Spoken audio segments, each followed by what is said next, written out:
अगर आज हिंदुस्तान में डेमोक्रेसी है, लोकतंत्र है, तो उसकी नींव बसवन्ना जी ने दिखाई थी। दुख की बात है कि आज हिंदुस्तान के लोकतंत्र पर बीजेपी और आरएसएस के लोग आक्रमण कर रहे हैं, हिंसा फैला रहे हैं, नफरत फैला रहे हैं और देश का पूरा धन चुने हुए लोगों के हाथ कर रहे हैं। बीजेपी और आरएसएस की विचारधारा बसवन्ना जी की विचारधारा के खिलाफ है। जो भी बसवन्ना जी कहते थे उसके विरोध में बीजेपी और आरएसएस के लोग काम कर रहे हैं।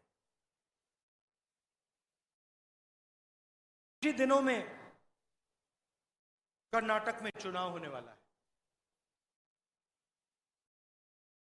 और पूरा कर्नाटक, पूरा देश जानता है कि चुनाव में कांग्रेस पार्टी जीतने वाली है और भारी बहुमत से कम 150 सीट लेकर कांग्रेस पार्टी जीतने वाली है।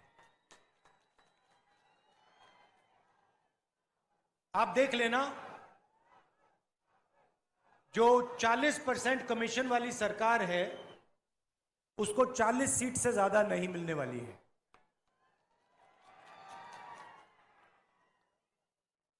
हिमाचल के चुनाव हुए थे, छत्तीसगढ़, मध्य प्रदेश चुनाव हुए और कांग्रेस पार्टी के नेता मेरे पास आए। उन्होंने कहा कि राहुल जी, हमें क्या करना चाहिए, और मैंने उनको 2 सुझाव दिए।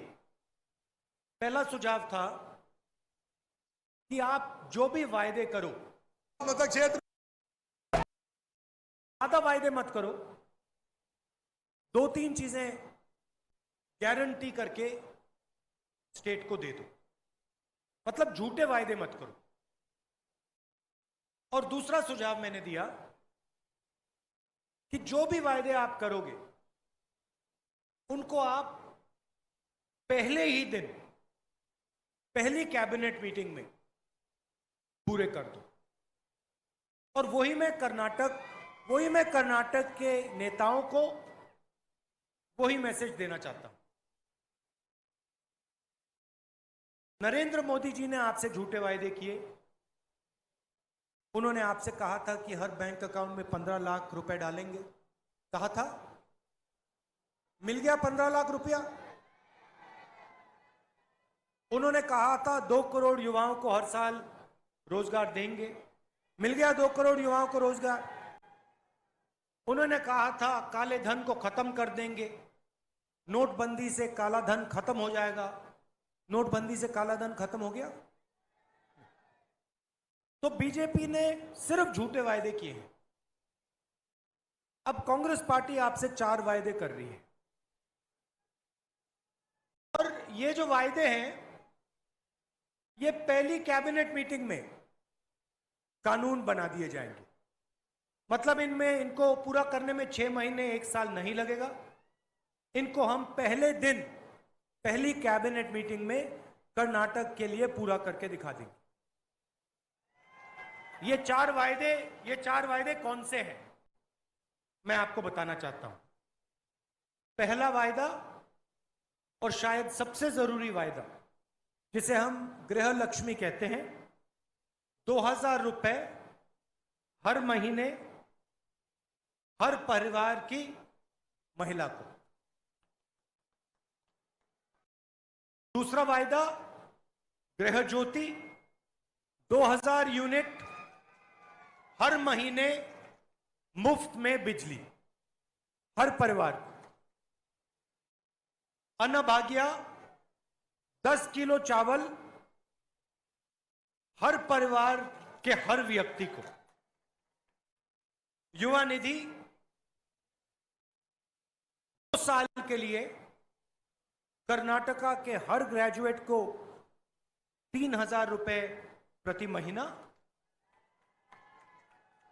और हर डिप्लोमा होल्डर को 1500 रुपए प्रति महीना। ये 4 जो वायदे हैं, ये हमारा पहला कदम होगा और इनको कांग्रेस पार्टी की कैबिनेट अपनी पहली मीटिंग में पूरा करके दिखा देगी। ये वायदे कर्नाटक के अरबपतियों के लिए नहीं है। जैसे नरेंद्र मोदी जी ने, कर्नाटक की सरकार ने 2-3 अरबपतियों के लिए काम किया, ये वायदे उनके लिए नहीं है। ये वायदे कर्नाटक के युवाओं के लिए। थोड़ा सा मैं बीजेपी के बारे में बोलना चाहता हूं। मैंने शुरुआत में कहा कि बीजेपी को सिर्फ कर्नाटक में नहीं, पूरे देश में 40% कमीशन वाली सरकार कहा जाता है। और यह नारा मैंने नहीं दिया है, यह नारा कर्नाटक के लोगों ने, कर्नाटक की जनता ने दिया है। आपने पिछले 5 सालों में अपनी आंखों से देखा, बीजेपी के भ्रष्टाचार को आपने देखा और आपने सहा। प्रधानमंत्री जहां भी जाते हैं भ्रष्टाचार की बात करते हैं, मगर जब कर्नाटका के कॉन्ट्रैक्टर एसोसिएशन ने नरेंद्र मोदी जी को चिट्ठी लिखी और उन्होंने नरेंद्र मोदी से कहा, प्रधानमंत्री जी कर्नाटक में 40% कमीशन लिया जा रहा है, तो प्रधानमंत्री ने उस चिट्ठी का जवाब तक नहीं दिया। जब यहां पे मैसोर सैंडल सोप का करप्शन स्कैंडल हुआ, जिसमें एक एमएलए के बेटे को 8 करोड़ रुपए चोरी करते हुए पकड़ा गया, प्रधानमंत्री ने एक शब्द नहीं कहा। जब जॉब स्कैम हुआ, नरेंद्र मोदी जी ने एक शब्द नहीं कहा। जब पुलिस सब इंस्पेक्टर को 80 लाख रुपए ब्राइब दिया गया, प्रधानमंत्री ने एक शब्द नहीं कहा। जब असिस्टेंट प्रोफेसर जॉब स्कैम हुआ, प्रधानमंत्री ने एक शब्द नहीं कहा। जब assistant engineer, junior engineer job scam हुआ, प्रधानमंत्री ने एक शब्द नहीं कहा। जब मैं भ्रष्टाचार की बात उठाता हूं, जब मैंने पार्लियामेंट हाउस में भाषण किया और प्रधानमंत्री जी से अदानी जी के बारे में सवाल पूछे, तो पहले उन्होंने मेरा माइक ऑफ कर दिया और उसके बाद मुझे पार्लियामेंट से डिस्क्वालीफाई कर दिया, लोकसभा से निकाल दिया। क्यों? क्योंकि मैं भ्रष्टाचार के बारे में नरेंद्र मोदी जी से सवाल पूछ रहा था। 3 सवाल पूछे। मैंने पूछा कि नरेंद्र मोदी जी, आपका अदानी जी से क्या रिश्ता है? अदानी जी को हिंदुस्तान के पोर्ट्स, एयरपोर्ट्स, सारे के सारे बिजनेसेस पकड़ा दिए जा रहे हैं। ये कौन कर रहा है? क्यों कर रहा है? दूसरा सवाल, अडानी जी के जो शेल कंपनीज हैं, उसमें जो बेनामी पैसा है 20,000 करोड़ रुपए का, वो पैसा किसका है? यह सवाल मैंने नरेंद्र मोदी जी से पूछा और नरेंद्र मोदी जी ने पहले मेरा माइक ऑफ किया पार्लियामेंट हाउस में और फिर उसके बाद मुझे पार्लियामेंट से निकलवा दिया, डिस्क्वालीफाई कर दिया। मगर मैं रुकने वाला नहीं हूं। मैं प्रधानमंत्री और कर्नाटका, मैं नहीं डरता इन लोगों से। मैं प्रधानमंत्री और कर्नाटका की सरकार से भ्रष्टाचार के बारे में सवाल पूछता जाऊंगा और इनसे मैं लड़ता जाऊंगा। ये जो पैसा है, 40% पैसा है, ये किसका पैसा है? ये आपका पैसा है। इस पैसे को आपके शिक्षा के लिए, आपके अस्पतालों के लिए, आपके कॉलेजेस के लिए, आपकी यूनिवर्सिटी स्कूलों के लिए लगाना चाहिए। ये आपका पैसा आपसे छीनकर, चोरी करके ले रहे हैं। और इसका प्रयोग ये कैसे करते हैं? पिछली बार आपने बीजेपी की सरकार नहीं बनाई थी, पिछली बार आपने हमारी सरकार बनाई थी। और ये याद रखिए, भ्रष्टाचार, चोरी के पैसे से बीजेपी के लोगों ने आपकी सरकार चोरी की, और फिर उसके बाद 5 साल के लिए 40% कमीशन खाया है, और ये फिर से कोशिश करेंगे। इसीलिए बहुत जरूरी है कि कांग्रेस पार्टी को कम से कम 150 सीटें मिलनी चाहिए, नहीं तो फिर से ये चोरी करने की कोशिश करेंगे। ये जो आपका पैसा है, 40% जो कमीशन खाया है, उसका प्रयोग करके ये फिर से एमएलए को खरीदने की कोशिश करेंगे। तो बीजेपी को 40 सीटों से ज्यादा नहीं मिलनी चाहिए। बीजेपी को 40 सीट से ज्यादा नहीं मिलनी चाहिए, और कांग्रेस पार्टी को 150 सीटें से कम नहीं मिलनी चाहिए। अच्छा, नरेंद्र मोदी जी ने एक और सवाल उठाया। उन्होंने कहा कि मैंने ओबीसी का अपमान किया है। सबसे पहले, मैं किसी का अपमान कभी नहीं करता हूं, मगर दूसरा सवाल और बड़ा सवाल, अगर नरेंद्र मोदी जी ओबीसी की बात करते हैं तो फिर सचमुच में हम ओबीसी की बात क्यों ना करें। और ओबीसी वर्ग के सामने 2-3 बड़े मुद्दे हैं, देश के मुद्दे हैं, उनके बारे में आपको थोड़ा सा बताना चाहता हूं। अगर हम चाहते हैं कि ओबीसी को ताकत दी जाए, राजनीतिक ताकत, आर्थिक ताकत, तो सबसे पहला कदम हमें यह मालूम होना चाहिए कि हिंदुस्तान में ओबीसी हैं कितना।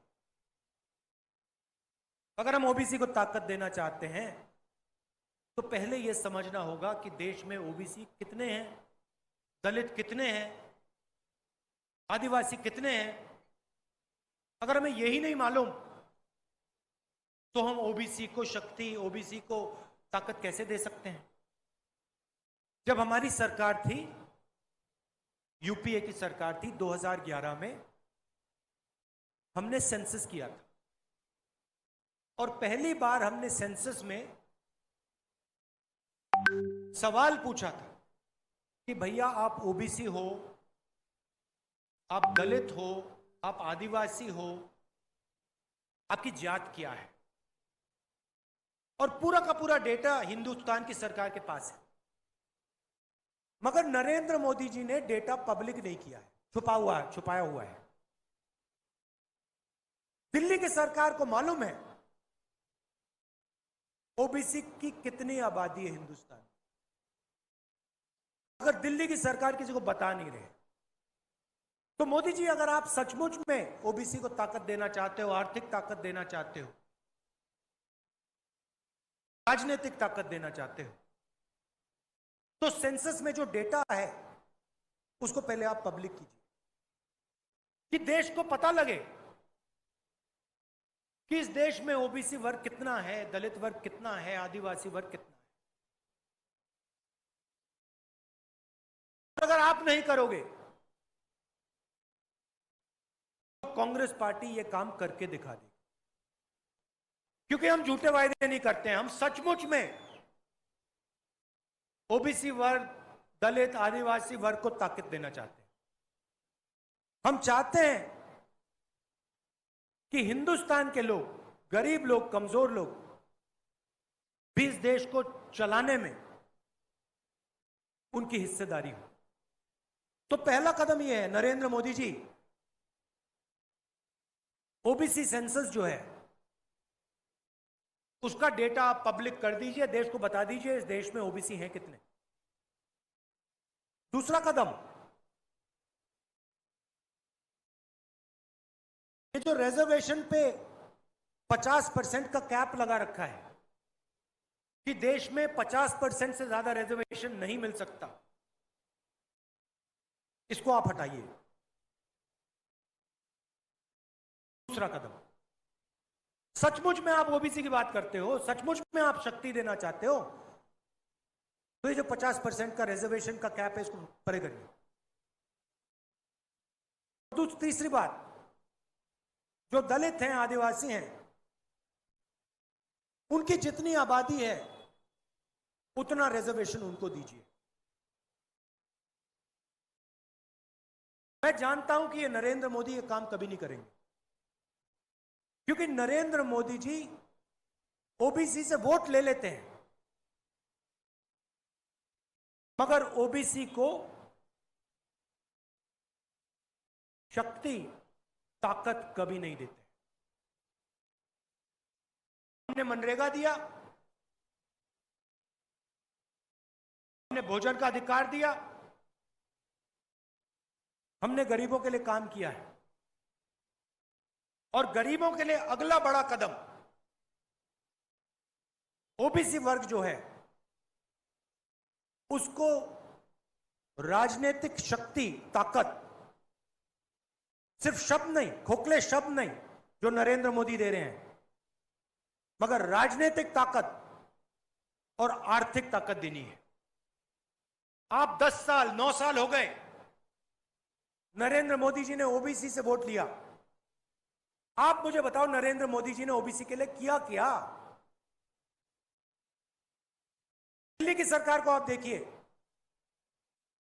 सरकार को सेक्रेटरी चलाते हैं। दिल्ली की सरकार, हिंदुस्तान की सरकार को की रीढ़ की हड्डी सेक्रेटरी होते हैं। दिल्ली की सरकार में 7% सेक्रेटरीज ओबीसी, दलित और आदिवासी वर्ग के हैं, और वो भी छोटे छोटे काम करने में लगे हुए हैं। तो नरेंद्र मोदी जी, ओबीसी बात करनी है ना, तो फिर काम की बात करिए, खोखले शब्द मत दीजिए।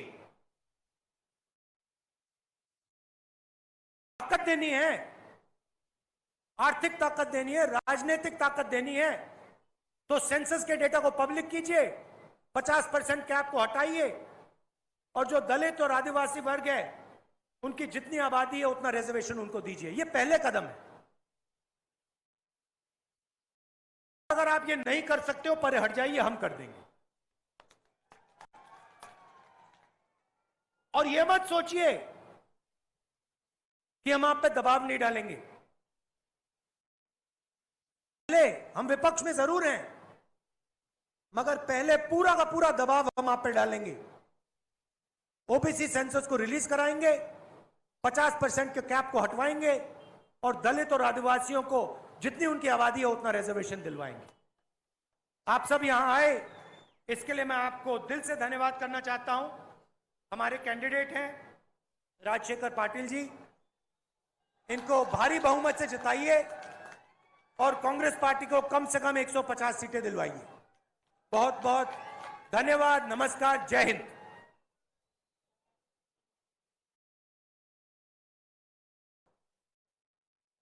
नरेंद्र मोदी जी